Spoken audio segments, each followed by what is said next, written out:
사람이 무엇이기에 주께서라는 제목으로 말씀 연회를 함께 나누도록 하겠습니다. 오늘 우리가 읽은 이 시편의 이 시인은 우리가 잘 알고 있는 다윗입니다. 다윗은 지금 땅과 하늘에 가득한 그 하나님의 영광을 바라보고 있습니다. 땅과 하늘에 가득한 만물은 우리 조물주 하나님의 그 솜씨를 그대로 드러내주고 있었습니다.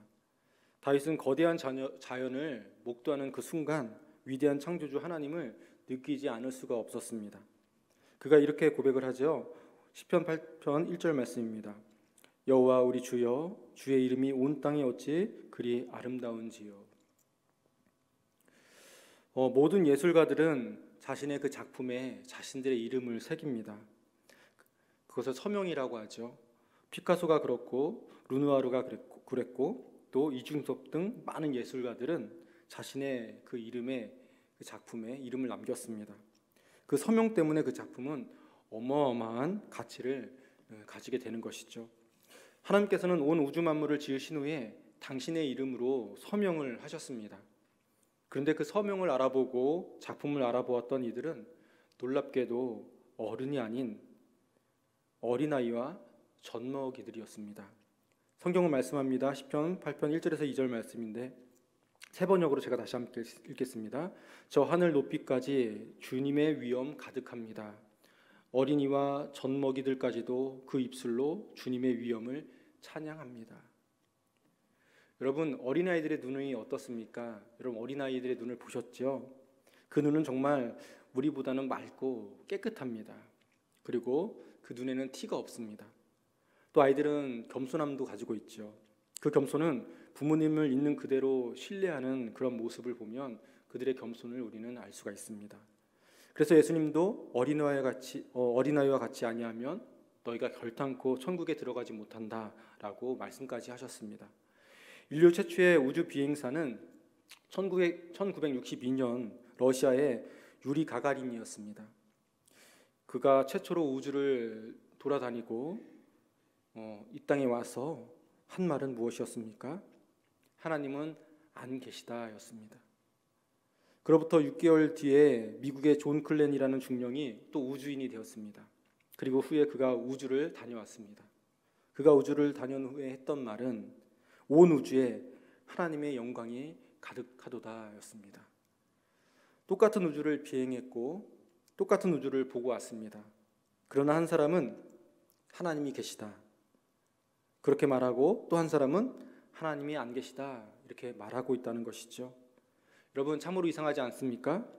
유리 가가린은 눈이 가리워서 하나님을 보지 못했고 존 글렌 중령은 눈이 열려서 하나님의 솜씨와 그 손길을 보고 왔습니다. 사랑하는 여러분, 보아도 눈이 가리우면 보이지 않습니다.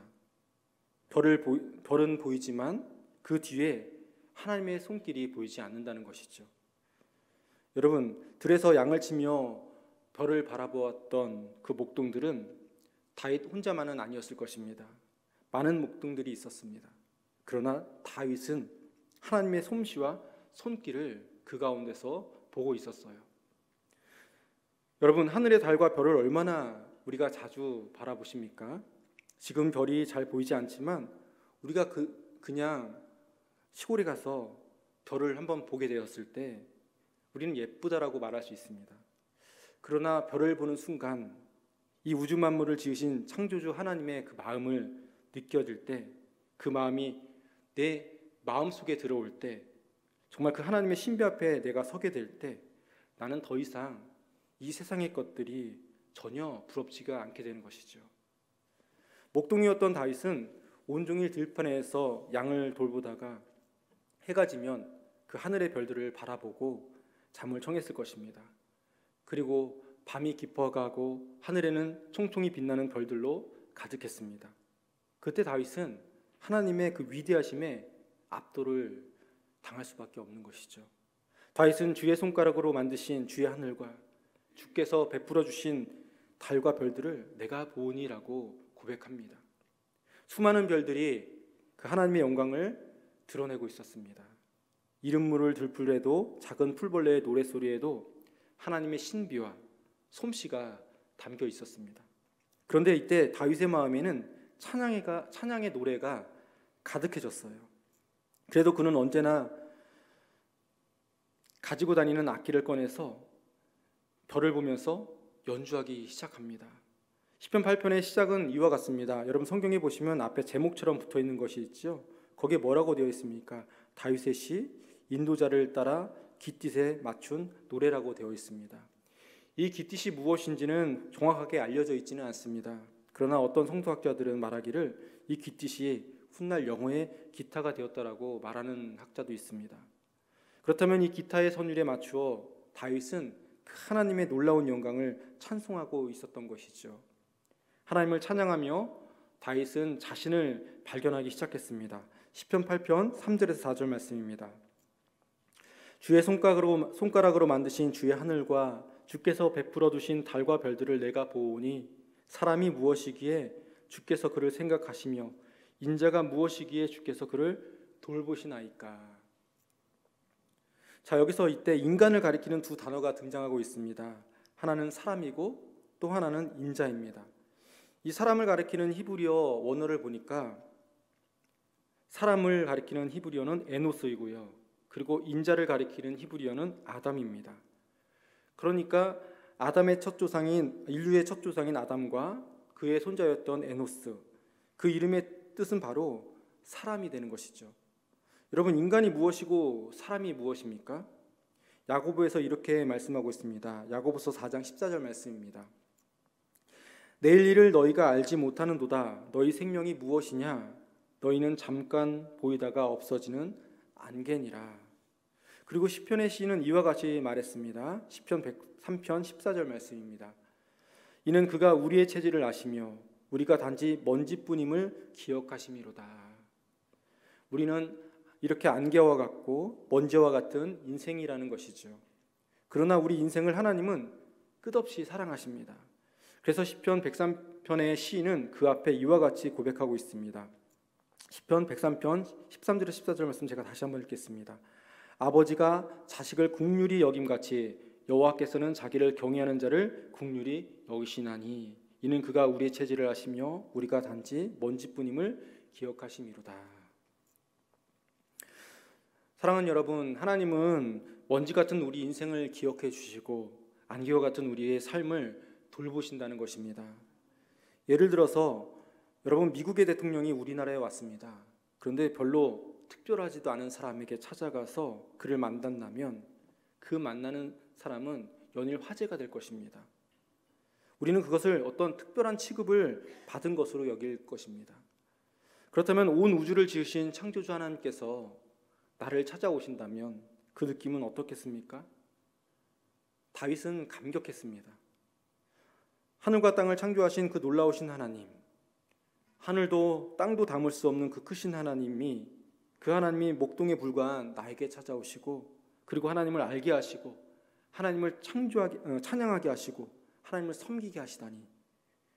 이때 여러분, 이 다윗의 감격, 그 감격을 어떻게 생각하시겠습니까? 다윗이 느끼는 그 감격은 어떠할까요? 여러분에게는 그 감격이 있으십니까, 여러분? 우리 하나님은 우주 만물을 통해서 다윗에게 사랑의 편지를 보내고 계셨고 다윗은 그 편지를 받고서 감격했습니다. 하나님은 지금도 여러분에게 사랑의 편지를 계속해서 보내고 계심을 여러분 믿으시기 바랍니다. 오늘 시인은 그 하나님을 바라보면서 자신을 발견하기 시작했습니다. 그리고 사람이 무엇이기에 주께서 나를 생각하시며 인자가 무엇이기에 주께서 나를 돌보시나이까. 지금 다윗은 내가 누구인가를 깨닫기를 시작합니다. 여러분, 나는 누구입니까? 나는 어떤 존재입니까? 내가 누구인지 나는 도대체 어떻게 알 수 있을까요, 여러분? 이 나를 알기 위해서는 우리는 다윗처럼 하나님 앞에 서야 되는 것이죠. 하나님 앞에서 나를 보아야 합니다. 하나님을 떠나서는 나에 대한 참 이해가 생길 수가 없고 그 참 이해에 도달할 수도 없습니다. 나는 누구입니까? 시는 이 나라는 존재를 가리켜서 이와 같이 말합니다. 시편 8편 5절 말씀입니다. 그를 하나님보다 조금 못하게 하시고 영화와 존귀로 관을 씌우셨나이다.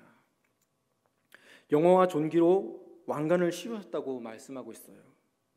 그것은 인간의 놀라운 존엄성을 말씀해주고 있는 것이죠.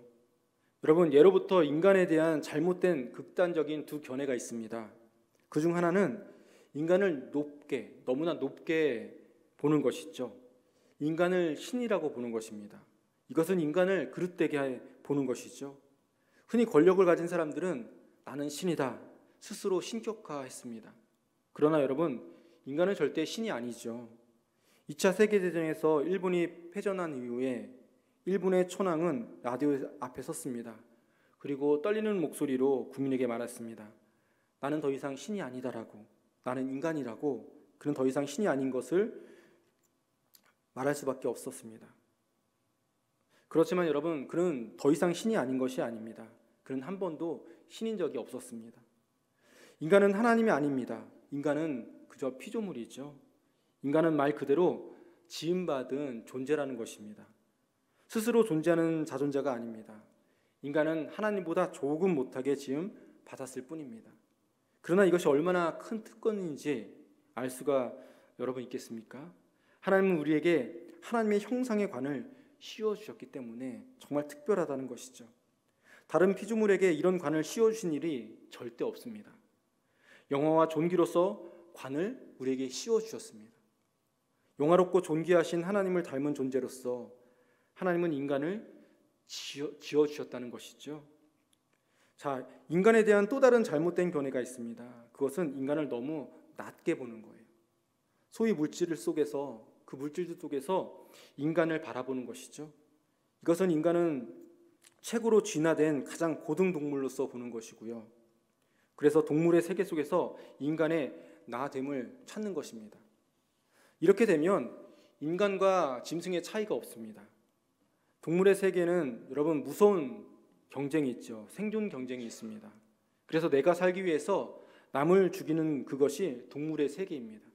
큰 짐승은 작은 짐승을 잡아먹고 또 작은 짐승도 더 작은 짐승을 잡아먹습니다. 그야말로 적자생존이고 양육강식이죠. 그런가 하면 우리 인간은 그렇지 않습니다, 여러분. 남을 살리기 위하여서 자신을 희생합니다. 내가 죽습니다. 그것이 인간입니다. 그러므로 동물에게서 인간을 찾으면 인간이 없어집니다. 인간성이 사라지게 되는 것이죠. 이것은 인간을 너무 낮게 바라보는 것이죠. 창세기 1장을 보면 하나님은 만물을 그 종류대로 창조하십니다. 개의 종류, 또 어떤 고양이의 종류, 이렇게 비슷한 종류로 지으셨죠. 소는 소같이 지으시고 말은 말같이 지으시고 여우는 여우같이 지으셨습니다. 근데 사람은 사람같이가 아니라 하나님같이 지었습니다. 여러분 기억하시기 바랍니다. 사람은 사람같이 지으지 않으시고 하나님같이 지으셨어요. 창세기 1장 27절 말씀입니다. 하나님이 자기 형상 곧 하나님의 형상대로 사람을 창조하시되 남자와 여자를 창조하시고. 그러므로 인간이 인간으로 창조받는 자체가 엄청난 특권이라는 것이죠. 우리는 하나님 그 앞에서 나를 보아야 합니다. 하나님 앞에서 나를 발견해야 하는 것입니다. 그러면 내가 누구인지를 우리는 그때야 비로소 알 수 있게 됩니다. 내가 얼마나 귀중하고 존귀한 존재인지를 깨달을 수가 있게 되는 것이죠. 우리는 여기서 조금 더 나아가 하나님이 주시는 사명을 보고 나를 또 볼 수 있어야 합니다. 그러면 내가 얼마나 귀한 사람인지를 알 수가 있어요. 자, 시인은 하나님이 주시는 사명에 대하여서 이와 같이 말하고 있습니다. 말씀 보겠습니다. 시편 8편 6절입니다. 주의 손으로 만드신 것을 다스리게 하시고 만물을 그의 발 아래 두셨으니. 말씀처럼 하나님은 사람에게 만물을 다스리는 특권을 주셨습니다. 사명을 주셨죠. 만왕의 왕이신 주님이 우리를 믿어주셨고 하나님을 대신하여서 세상을 돌보라고 다스리라고 사명을 주셨습니다. 하나님은 우리 머리에 영화와 존귀로 왕관을 씌워주시고 세상을 다스리는 하나님의 일을 맡겨주신 것이죠. 시편 8편 5절 말씀입니다. 그를 하나님보다 조금 못하게 하시고 영화와 존귀로 관을 씌우셨나이다. 사랑하는 여러분, 그러므로 우리는 하나님의 뜻대로 세상을 돌보고 지킬 책임을 지게 되는 것이죠. 주님은 우리에게 그렇게 사명을 주십니다. 이 사명이야말로 나를 나 되게 하는 것이죠. 예수님께서 부활하신 후에 베드로와 요한은 예루살렘 교회 지도자가 되었습니다. 그러나 갈릴리에 초라하고 나약하고 배운 것이 없던 이 베드로는 앞이 막막하고 막연했을 것입니다. 그런데 성전에 기도하러 올라가다가 성전 민문 앞에서 한 앉아있는 안진뱅이를 보았습니다. 그날따라 베드로는 거지를 바라보면서 성령에 충만하여 외쳤습니다. 내가 예수 그리스도의 이름으로 명하노니 일어나라. 그 말과 함께 그는 일어났고 뛰기도 했고 찬양하기 시작했습니다. 깜짝 놀랐습니다. 베드로도 크게 놀랐을 것 같습니다. 온 교회도 함께 놀랐죠. 그때 사람들이 베드로를 높이 추앙할 때 베드로가 하는 말이 무엇입니까? 내가 병 고친 것처럼 왜 나를 바라보십니까? 그것은 예수님께서 하신 것입니다. 부활하신 예수님께서 고치신 것입니다. 나를 통하여서 주님께서 역사하신 것입니다. 그러나 그 순간 베드로는 권위를 가지게 되었습니다. 본인도 느끼게 되었습니다. 하나님께서 나를 통해서 역사하시는구나. 바로 그때 베드로는 어부 베드로에서 진정 사도 베드로가 되고 있었습니다. 여러분, 주께서 주시는 이 하늘의 사명은 나를 나 되게 하는 것입니다. 어느 목사님이 은퇴한 분에게 물었다고 합니다. 요즘 얼마나 힘드십니까? 그랬더니 그분이 하시는 말씀이 아니요, 그동안 너무 무거웠습니다. 너무 무거운 짐을 지고 살아왔던 것 같아요. 성과로 사람들을 평가하고 직원들이 말썽을 일으킬 때도 있었고 너무나 짐이 무거웠지만 이제 은퇴를 하고 나니까 너무나 시원하고 아주 자유롭습니다. 너무 좋습니다. 라고 말을 했다는 것이죠. 그런데 얼마 후에 이 목사님이 다시 그분을 만났습니다. 이번엔 이렇게 질문하십니다. 요즘 얼마나 행복하십니까? 그랬더니 그분이 하시는 말이 아니요, 큰 짐을 지고 있을 때가 더 좋았습니다. 사랑하는 여러분, 책임을 진다는 것, 그것이 바로 우리들의 삶 그것 자체 아니겠습니까? 만물을 다스리라, 가정을 돌보라, 그 속에 행복이 있고 그 속에 내 생의 보람이 있다는 것이죠. 흔히 사람들이 이런 말을 하는 것을 들어보셨을 거예요. 개팔자가 상팔자네. 어떤 학생은 개를 보고 이렇게 말했다고 해요. 야, 너는 참 좋겠다. 학교도 안 가고 시험도 안 보고 정말 부러워. 그러나 여러분, 그 사명이 있기에 인간일 수가 있는 것이죠. 사명이 있어서 행복한 것입니다. 강아지에게는 사명이 없습니다. 그저 주는 대로 먹고 자고 싶을 때 자는 것이죠. 사랑하는 여러분, 하나님은 저와 여러분에게 하늘의 사명을 주십니다. 그 사명 속에서 나를 발견하시기를 바라고 계십니다. 사명은 그래서 나를 나 되게 하는 것입니다. 어느 독수리가 새끼 독수리를 낳았습니다. 그런데 무슨 일이 생겨서 어미 독수리가 사라지고 말았습니다. 그래서 농부는 그 새끼를 발견하고 독수리를 병아리들과 함께 키웠습니다. 새끼 독수리가 병아리와 자라게 된 것이죠. 이 새끼 독수리는 주위를 바라보니까 온통 병아리뿐입니다. 그래서 자기도 병아리라고 착각합니다. 병아리처럼 먹고 병아리처럼 마시고 병아리처럼 노래하고 병아리처럼 걷고 그렇게 자라갔습니다. 그런데 어느 날 바람이 몹시 불던 날에 창공을 보니까 거대한 해가 정말 멋지게 창공 위를 날고 있는 것이에요. 그 아름다운 새를 바라보면서 그 새끼 독수리는 옆에 있는 병아리에게 물었습니다. 야, 저게 무슨 새지? 그때 병아리가 대답합니다. 너는 저 새도 몰라? 우리 새들 가운데 왕인 독수리잖아. 독수리만이 저렇게 멋지게 날아갈 수가 있어. 그러나 우리는 병아리야. 우리는 날 수가 없어. 이 말을 들은 새끼 독수리가 이렇게 말을 했습니다. 맞아. 나는 병아리지. 나는 날 수가 없어. 그렇게 생각하고 그렇게 살다가 그렇게 죽었다는 이야기입니다. 여러분, 병아리 속에서 나를 인식하지 마시고 하늘의 하나님 앞에서 나를 발견할 수 있기를 간절히 축복합니다. 이 이야기 속에는 중요한 의미가 담겨 있습니다. 이 새끼 독수리는 하늘의 왕 독수리로 태어나서 독수리의 그 위대한 가능성을 한 번도 실천해 본 적이 없습니다. 한 번도 그 가능성을 사용해 본 적이 없습니다. 하나님께서는 우리를 세상을 다스리는 왕으로 지으셨습니다. 믿으십니까? 그러나 죄로 인하여서 타락한 인간은 스스로 왕관을 벗어버렸죠. 그래서 하나님의 존귀와 영광의 형상이 훼손되고 말았습니다. 그 결과 왕이 아닌 노예로 살아가게 되었죠. 더 이상 자연을 다스리기보다 자연을 숭배하고 자연을 돌보기보다 자연을 파괴하기 시작했습니다. 어느 한 대형 백화점에서 일하던 직원이 물건을 훔치다가 발각이 되어서 쫓겨나게 되었다고 합니다. 그런데 자신의 잘못을 뉘우치지 않고 백화점을 나오면서 아주 엉뚱한 장난을 쳐놓았습니다. 그것은 백화점 안에 모든 물건들의 가격표를 뒤섞어 놓은 거예요. 그래서 10,000원짜리는 100,000원짜리 붙여놓기도 하고 100만원짜리는 10,000원짜리 붙여놓기도 하고 온갖 그렇게 가격표를 섞어 놓은 것이죠. 문제는 다음날 아침에 백화점 문을 열었을 때 그것을 사람들이 알아채기까지 반나절이나 걸렸다는 것입니다. 그 반나절 동안 카운터의 점원들은 누구도 가격표를 의심하지 않았다고 합니다. 자기는 자기 일만 하면 된다고 생각이었습니다. 고객들은 비싼 물건이 값싸게 붙어 있으니까 값비싼 물건들을 빨리빨리 사가기 시작했습니다. 그런데 자기 장난감을 사기 위해서 용돈을 모아서 들고 왔던 그 어린아이가 자기가 사려고 하는 장난감 앞에 섰더니 100만원짜리 가격표가 적혀 있는 것입니다. 아이는 놀라서 그 장난감을 들고 백화점 점원에게 가져다 주었습니다.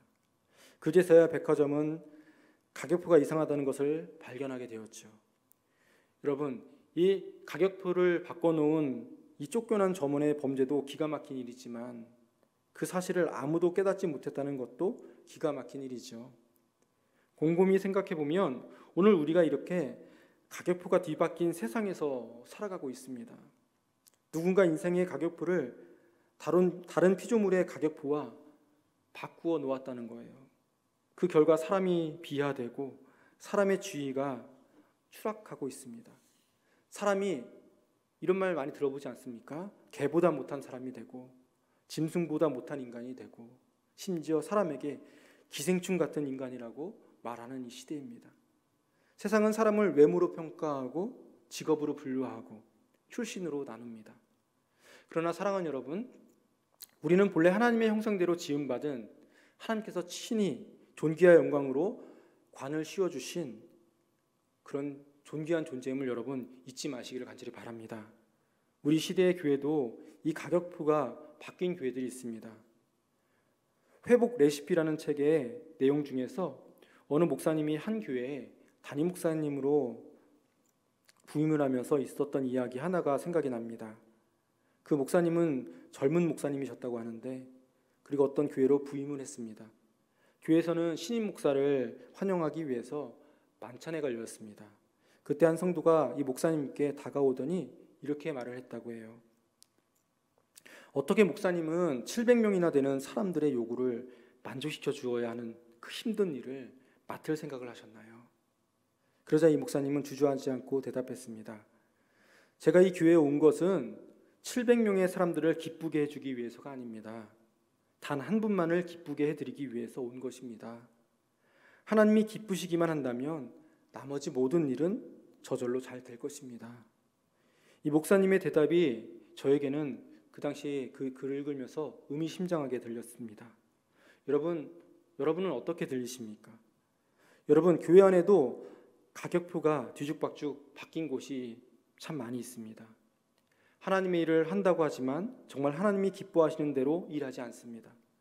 하나님의 일을 한다고 하면서도 그것이 하나님의 일이 아니라 자신의 일처럼 하고 하나님의 영광을 운운하지만 사실은 자기 영광을 추구하는 경우도 많이 있습니다. 그러면 우리는 어떻게 해야 할까요? 그래서 끊임없이 자기와의 싸움을 우리는 해야 되는 것이죠. 하나님의 일을 맡은 자는 자신에게 맡겨진 사명이 얼마나 중요한지를 잊지 말아야 하는 것이죠. 우리 모두는 생각도 다르고 각자 맡은 일도 다릅니다. 그리고 해야 할 일도 다 다릅니다. 그러나 우리가 마땅히 있어야 할 그 자리에서 하나님이 맡겨주신 일을 잘 감당할 때에만 우리는 충성스러운 청지기로서, 하나님의 자녀로서 진정한 삶을 살 수 있게 되는 것임을 여러분 기억하시기 바랍니다. 오늘 여러분의 가격표는 안전하십니까? 여러분은 하나님이 부여하신 그 가치대로 살아가고 계십니까, 여러분? 사탄이 이 땅에 와서 행한 범죄는 하나님이 창조하신 동산의 모든 물건에 가격표들을 바꾸어 놓은 것입니다. 그 결과 우리가 다스렸던 만물을 오히려 우리가 섬기고 있습니다. 로마서 1장 25절 말씀입니다. 이는 그들이 하나님의 진리를 거짓 것으로 바꾸어 피조물을 조물주보다 더 경배하고 섬김이라. 여러분, 어떻게 해야 우리가 하나님의 형상을 되찾고 영광과 존귀의 그 관을 다시 쓰고 참 사람이 되고 참 아름다운 삶을 살 수 있겠습니까? 우리가 할 수 없이 절망에 빠져 있을 그때 하나님께서는 우리를 위해 예수 그리스도를 보내주셨습니다. 예수 그리스도께서 이 땅에 오셔서 행하신 일은 바꿔진 그 가격표를 본래대로 바꾸어 놓으신 일이죠. 잃어버린 나의 가치, 내가 얼마나 소중한 존재인지, 얼마나 귀한 사람인지 예수님은 십자가로 나를 구속하셔서 나를 다시 왕이 되게 하여 주셨습니다. 그리스도와 함께 왕 노릇하게 해주셨다는 것이죠. 오늘 시편의 시인 다윗은 인간이 하나님의 관심의 대상이 된다는 사실에 크게 놀라서 감탄했습니다. 시편 8편 4절 말씀입니다. 사람이 무엇이기에 주께서 그를 생각하시며 인자가 무엇이기에 주께서 그를 돌보시나이까. 다윗뿐만 아니라 우리도 하나님께서 우리를 회복시키기 위해서 독생자 예수 그리스도를 보내셨다는 그 사실에 이와 같이 감탄할 수가 있습니다. 하나님, 제가 무엇이기에 주께서 저를 생각하시며 제가 무엇이기에 주께서 저를 돌보시나이까. 이것이 저와 여러분의 고백 아니겠습니까? 사랑하는 여러분, 우리가 예수 그리스도 앞에 나올 때 하나님의 형상이 회복되는 것, 그것을 믿으시기 바랍니다. 그럴 때 진정한 인간의 회복을 우리는 경험할 수가 있습니다. 그때 우리는 시편 기자와 똑같이 찬양을 올려드릴 수가 있습니다. 마지막 말씀 함께 읽어보겠습니다. 시편 8편 9절 말씀 함께 읽겠습니다. 여호와 우리 주여, 주의 이름이 온 땅에 어찌 그리 아름다운지요. 다윗이 1절과 똑같이 그의 마지막 9절 말씀에도 똑같이 찬양을 올리고 있어요. 1절의 반복입니다. 첫 절과 마지막 절이 똑같은 감탄으로 이루어져 있습니다. 그래서 시 전체가 하나님의 감탄문이 되고 있습니다. 다윗은 하늘을 바라보면서 자신의 삶을 바라보았고 감탄하지 않을 수가 없었습니다. 오늘도 예배를 사모하며 모이신 여러분에게 하나님은 다시 하늘을 보게 하십니다.